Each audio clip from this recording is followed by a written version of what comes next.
കർമ്മമാണോ വലുത് അതോ ഭാഗ്യമാണോ വലുത്? ഒരിക്കൽ മഹാലക്ഷ്മി നാരായണനോട് ചോദിച്ചു. അപ്പോൾ നാരായണൻ ഒരു കഥ പറഞ്ഞു.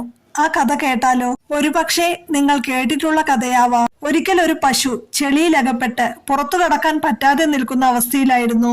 അപ്പോൾ അതുവഴി ഒരു കള്ളൻ വന്നു. ഈ ചെളിയിൽ ചവിട്ടാതിരിക്കാൻ അവൻ ആ പശുവിന്റെ പുറത്ത് ചവിട്ടി അപ്പുറത്ത് കടന്നു. കുറച്ചു കഴിഞ്ഞപ്പോൾ അവന് 4 സ്വർണ്ണ നാണയം കിട്ടി. അവൻ ആ സ്വർണ്ണ നാണയവും കൊണ്ട് വളരെ സന്തോഷത്തോടെ വീട്ടിലേക്ക് പോയി. പിന്നീട് അതുവഴി ഒരു സന്യാസി വന്നു. അദ്ദേഹത്തിന് ഈ പശുവിന്റെ അവസ്ഥ കണ്ടപ്പോൾ വല്ലാത്ത വിഷമം തോന്നി. ഒരു കയർ കൊണ്ടുവന്ന് പശുവിനെ വലിച്ചു കരയ്ക്ക് കയറ്റി. എന്നാൽ കയറ്റുന്നതിനിടയിൽ അദ്ദേഹത്തിന്റെ കാല് എവിടെയോ തട്ടിമുറിഞ്ഞു.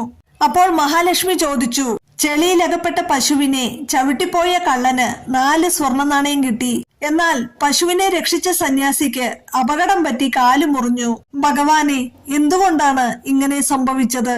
ഭഗവാൻ നാരായണൻ പറഞ്ഞു, ആ കള്ളന്റെ ഭാഗ്യം കൊണ്ട് അന്ന് അനേകം സ്വർണ്ണ നാണയം കിട്ടേണ്ടതായിരുന്നു.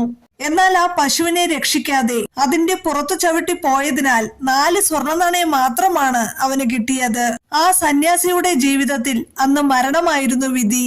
എന്നാൽ പശുവിനെ രക്ഷിച്ച പുണ്യത്താൽ അദ്ദേഹത്തിന് ഒരു മുറിവ് മാത്രമേ പറ്റിയുള്ളൂ. ഇതിലൊരു സന്ദേശം ഒളിഞ്ഞിരിപ്പുണ്ട്. നമ്മുടെ ജീവിതത്തിൽ പല ദുരിതങ്ങളും ഉണ്ടാവേണ്ടതാണ്. എന്നാൽ നമ്മൾ ചെയ്ത പുണ്യകർമ്മങ്ങൾ കൊണ്ടാണ് ആ ദുരിതങ്ങളെല്ലാം മാറ്റപ്പെട്ടിട്ടുണ്ടാവുക.